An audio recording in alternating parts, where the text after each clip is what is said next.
Good morning. I'm Rahel Solomon with your morning digital news brief for Monday, August 7th. There will be a private funeral for Darren Daulton. The Phillies all-star catcher died yesterday after a 4-year battle with brain cancer. Dutch, as his fans and teammates called him, ran a wild clubhouse that won the National League Championship in 1993. He went to 3 all-star games and finally won a World Series with the Marlins in 1997.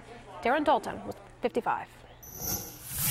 And Philadelphia police ushered dozens of young people away from and along Shelton Avenue, away from the Lonnie Young Rec Center in East Germantown, where some 300 teens gathered Sunday night.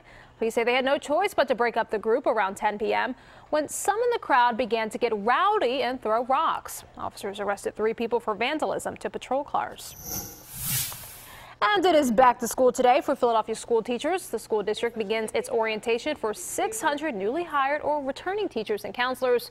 The week-long orientation consists of sessions and discussions focused on classroom environment and culture.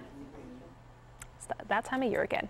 Now let's send it over to meteorologist Katie Falinger with the check on today's forecast. And Katie, it looks like we're starting the week off on a wet note. Yes, rainy days and Mondays is the song that comes to mind in my playlist of the day here for sure. We do have already, in fact, some pretty soggy conditions across the western suburbs especially, but a flash flood watch takes effect as of noontime for all those counties shaded in that green. And so it's notably the southeastern, I would say 2/3 or so of our area.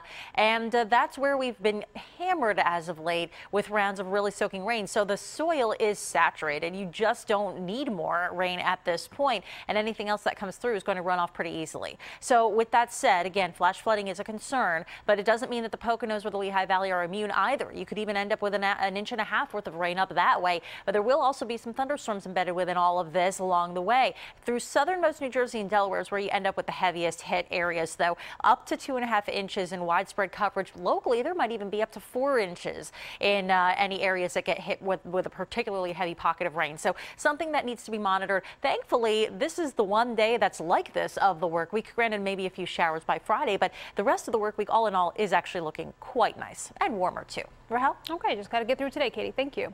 And remember, you can always get Katie's most up-to-date forecast and the latest stories right here on CBSPhilly.com. That's the latest for the Morning Digital Brief. I'm Rahel Solomon. Good morning.